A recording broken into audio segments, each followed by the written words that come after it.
Today's Feast of the Epiphany is the official manifestation of the newborn child to the Gentile world as well. At his birth in Bethlehem, it was the Jews that first experienced his presence. Today, Mother Church and the Feast of Epiphany teaches us as well that Christ is meant for all nations. And by a star leading the Magi to the place of Christ's birth, Christ is as well revealing himself to the Gentiles as well. And as I said at the introduction of this Mass, that we are praying that the graces of Christmas may lead us to a destination where God dwells. By God's hand, these wise men were able to see the child Jesus, his mother and foster dad. God has a way of leading us from where we are, as he led the Magi to a destination where we can meet him. Today's gospel can help us to have 3 points of reflection. That God has a place in you, has a location in your life where he reveals himself to you in a special way, as he revealed himself to the Magi. That grace through which God touches you is the grace that should be adhered to as the wise men adhered to the star that led them to the place where the little child was. And for our case, where God dwells. It's grace that opens the way.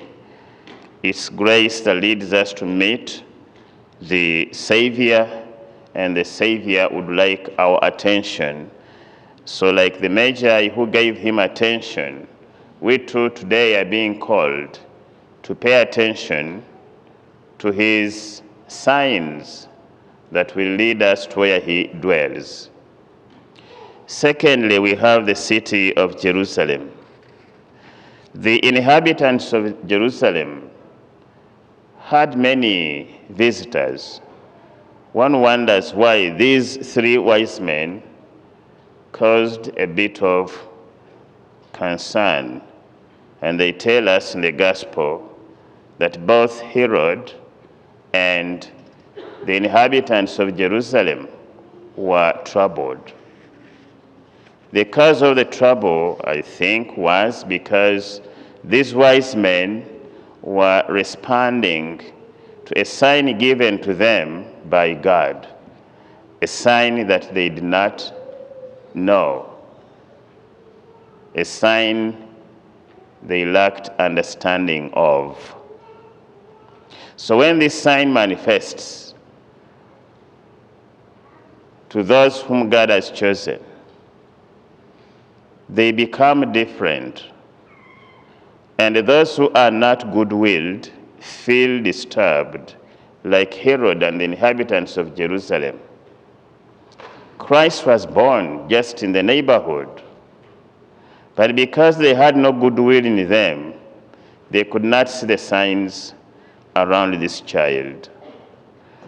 But these men who were far away saw the star that led them to him. So, dear brothers and sisters, it's time to examine that even if I'm counted as Catholic, do I see the signs that lead me closer to the child that has been born for me? Because on the evening of Christmas, the angels said to the shepherds, for a child has been born for you.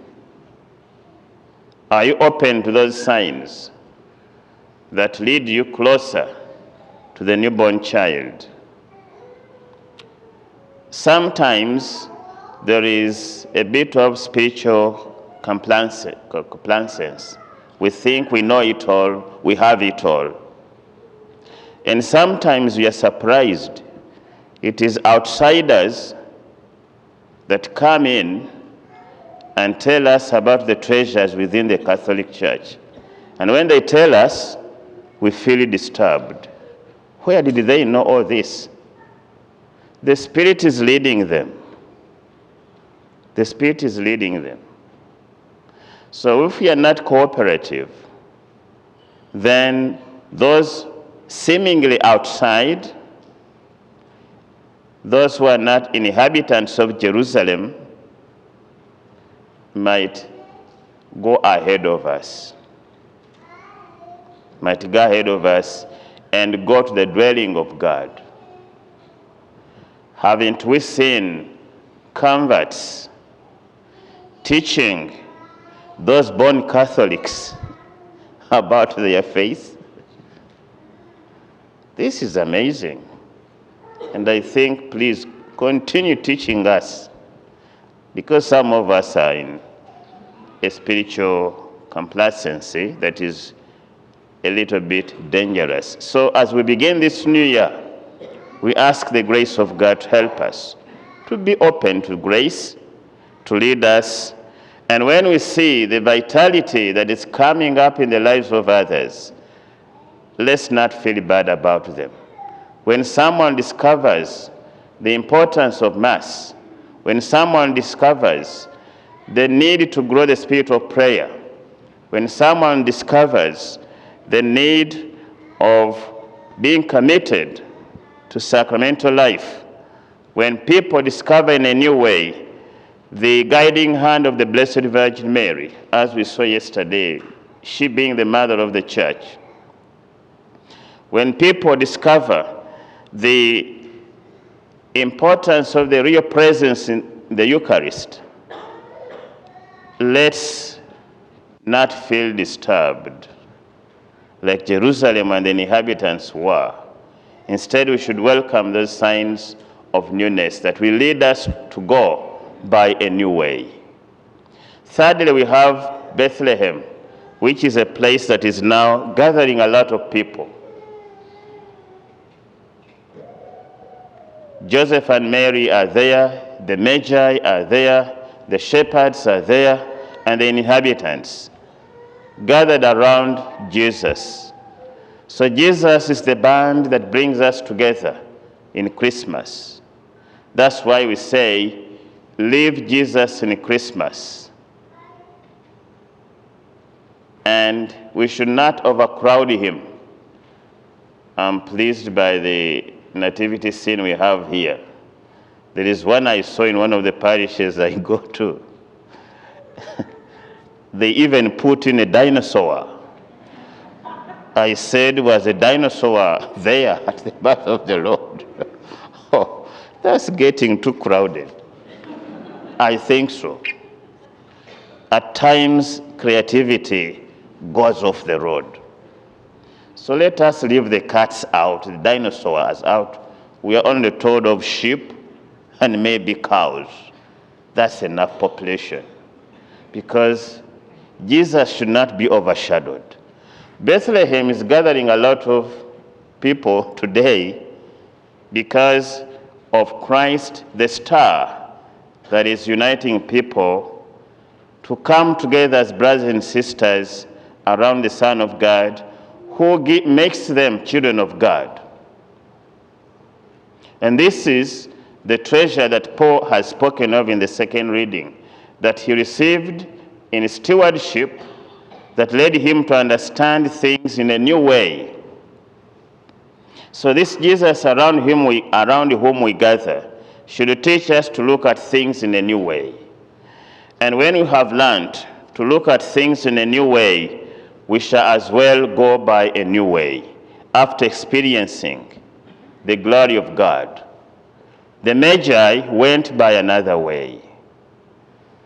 we should as well go by a new way of life with a spirit of adoration and submission, with a growth in the joy of worship, with a growth in a spirit of wonder over the salvation that has been manifested to us, growth in trust and openness to God, who has borne us tenderly up to now, growth in peace and integrity as witnesses to the Christmas joy, and also growth in deeper communion with our brothers and sisters who are growing together around Jesus, the center,